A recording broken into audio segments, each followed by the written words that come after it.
शैतानिर्रजीम बिस्मिल्लाहिर्रहमानिर्रहीम लक़द मन्नल्लाहु अलल मोमिनीना इज़ बअस फ़ीहिम रसूलन मिन अनफुसिहिम यतलू अलैहिम आयातिही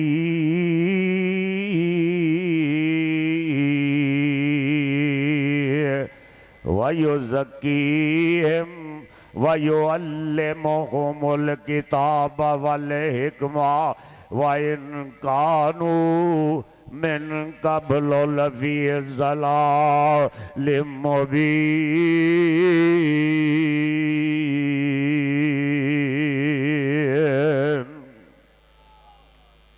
वक़ाल अल्लाहु तआला अल यौमा अकमलतु लकुम दीनकुम व अतममतु अलैकुम निअमती व रज़ीतु लकुमुल इस्लाम दीना। हज़रात गिरामी, तकरीर का तो वक्त नहीं है, लेकिन सिर्फ एक बात मैं समझाना चाहता हूं कि आपके आका जिसके ये बात समझने वाली है सहाबा के सिलसिले में मैं जो आयतें पढ़ी है ना, जरा इससे मैं आपको कुछ बात बताना चाहता हूं कि आपका आका कौन है।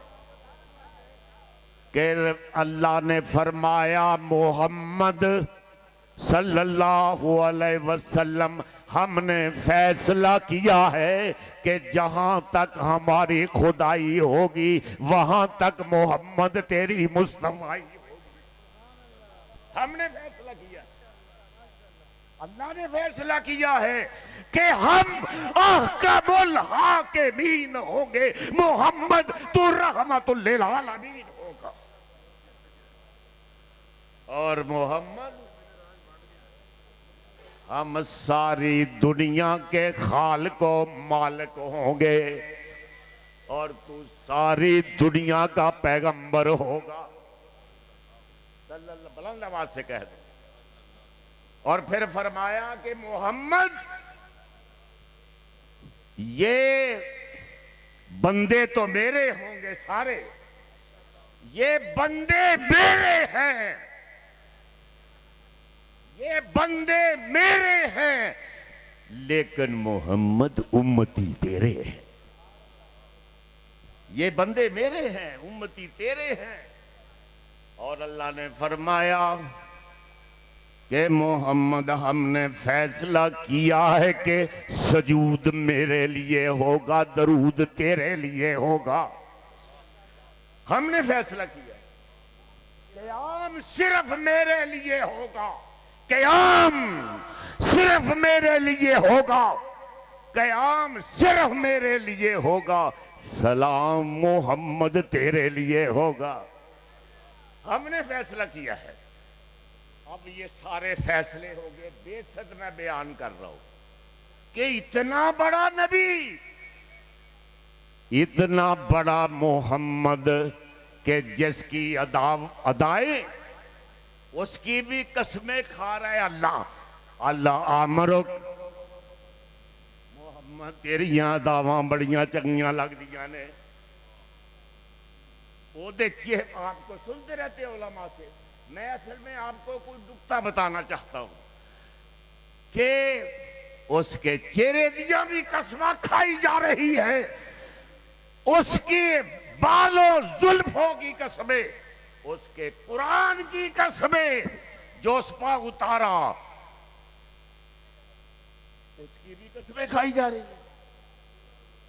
सबकी कसमें उसके चलने फिरने की, मोहम्मद सल्लल्लाहु अलैहि वसल्लम। और फिर हमने जब इंसान को पैदा किया ना, जब हमने इंसान को पैदा किया, ये सुनो जरा, वो ढांचा बनाया था आदम का खनकती मिट्टी से, खनकती मिट्टी से ढांचा बनाया मोहम्मद हजरत आदम अलैहिस्सलाम का, फिर रूह फूंक दी उसमें। और जो सच्चा बशर है ना, जो सच्चा बशर होता है, जिस तरह सहाबाए किराम थे, वो मैं असल में आपको बताना चाहता हूं। तो अल्लाह ने फरमाया, आदम को पैदा करके अल्लाह ने फरमाया, फिर होगा क्या?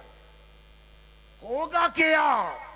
आदम तो पैदा हो गए, होगा क्या?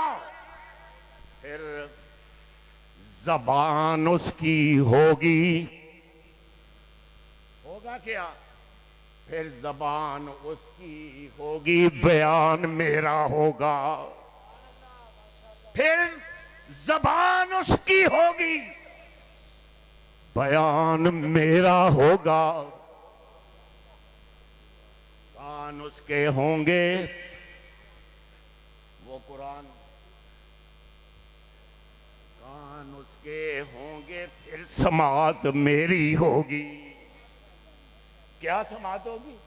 लक़द मन्नल्लाहु अलल मुमिनीना इज़ बअस फ़ीहिम रसूला। ये समात होगी, निगाह उसकी होगी, नजर मेरी, निगाह उसकी होगी, नजर मेरी होगी। और दिल उसका होगा, धड़कने मेरी होगी। दिल उसका होगा, धड़कने मेरी होगी। और मैं, ये मेरा मेहमान बनेगा, मैं इसका मेजबान बनूंगा। और नूरियो तुसी भी ये गुलाम बनोगे। ये है जो सच्चा बशर है। अब सुनो, जो मैंने असल में आयत पढ़ी थी कि लक़द मन्नल्लाहु अलल मुमिनीना इज़ बअस फ़ीहिम रसूला।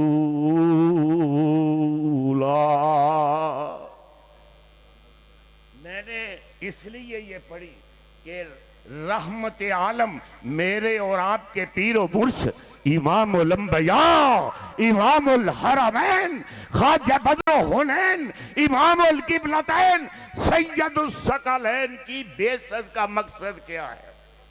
ये कुरान बयान कर रहा है। क्या? व युअल्लिमुहुमुल किताब वल हिकमा। और पहले कहता है युज़क्की, कि उनको पाक किया। रहमत आलम आए, बर्बादी आबादी में बदल गई। रहमत आलम आए, आपके आका आए, मेरे आपका आए, नाकामियों को कामयाबियों में बदल दिया, दुश्मनी को दोस्ती में बदल दिया, जो टूट गए थे उनको जोड़ दिया, जो टूट गए थे उनको जोड़ दिया। और जो खून के प्यासे थे वो एक दूसरे पर जान न्छावर करने लगे। और बेसद क्या है कि कुरान की आयत पढ़ पढ़कर मोहम्मद ने सहाबा को पाक किया। कुरान की यही है ना, यही तर्जुमा यही है। जरा इस पे गौर करो। वो इतना बड़ा मोहम्मद खातमुन नबीयीन, कोई तमाशा हो रहा है इस जमीन पर? कोई तमाशा हुआ है कि इतना बड़ा पैगंबर और उसने तालीम दी, कुरान सुनाया, युज़क्कीहिम, उनको पाक किया, कुरान की आयत पढ़ पढ़ कर उनको पाक किया, और वो सारे ही मुर्तद हो गए, सारे ही चले गए। ये है बेइज्जत। ये बेइज्जत के मकासद थे पैगंबर के। रह गए कितने? शिया जो कहते हैं अहले तशी के 4-5 रह गए जी मुसलमान सिर्फ। पैगंबर ने क्या किया? आपके आका ने किया। बेइज्जत का मकसद तो ये था। फिर जब वो बेइज्जत का मकसद पूरा हुआ तो फिर अल्लाह ने क्या, मैंने 2 आयतें पढ़ी कि अल यौमा अकमलतु लकुम दीनकुम, मोहम्मद तेरे 1,24,000 सहाबा या 1,40,000 सहाबा ए इखलाक दे भी पक्के हो गए ने, किरदार दे भी पक्के हो गए ने, ते मेरे तेरे फरमान दे मुबल्लग भी पक्के हो गए ने। फिर इस्लाम मुकम्मल होया। जे 4 बंदे, सिर्फ 4 बंदे मुसलमान मुहम्मद ने कीते सल्लल्लाहु अलैहि वसल्लम, 4 या 5 या 7 लगा लो, तो ये क्या बड़ा इनकलाब था। अल्लाह कसमें खा रहा है, सारा कुरान भरा हुआ है, इतना बड़ा कुरान आया। बस जी मैं खत्म करना लगा। वो सिर्फ मैं ये कहना चाह रहा था कि इस्लाम मुकम्मल तब होता है जब 1,40,000 सहाबा को जन्नती माना जाएगा, जन्नती माना जाएगा, फिर इस्लाम मुकम्मल होता है, वरना नहीं। लेकिन मैं आपको आखिरी बात जो मसलक अहले हदीस की है वो मैं जरूर करूंगा कि ये जो मोहम्मद के खान वादे के साथ भी कुछ मौलवी, उनको गरज है ना, गरज से उनके दिलों में गरज है, उनसे बचा करो बस। मसलक अहले हदीस ये है कि सहाबा सारे सच्चे और अहले बैत के बगैर भी जन्नत में नहीं जा सकोगे। हुसैन का मुकाम, और सहाबी तो है ना, देखा, सहाबी को देखा है, सहाबी ने देखा आपके आका को ईमान की हालत में, मरा भी ईमान की हालत में, ये तो सहाबी हुआ। और हुसैन कौन है? जिसको लाखों बार मोहम्मद ने चूमा, वो हुसैन है। ना मुकाबले किया करो, मुकाबले न किया करो। मसलक अहले हदीस ये है कि जिसने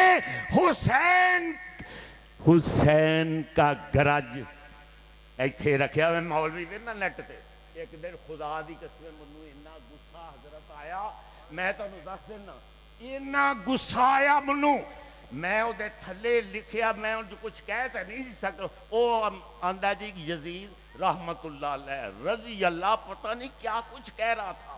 मैं क्या तू कंजरी का पुत्र है। ईमानदारी की बात है, जो उसको भी बहुत मसला है तो चुप कर, मसलक अहले हदीस चुप करो। मैं मानता हूं, लेकिन मैं बहुत कम ये मानता हूं, वैसे मैं बहुत कम ये मानता हूं, लेकिन चलो अगर ये बात है तो फिर चुप ही करो। मेरा ईमान है कि वो तो अल्लाह है, वो अबू जाहल को भी जन्नत में डाल दे तो हम क्या कर सकते हैं बताओ।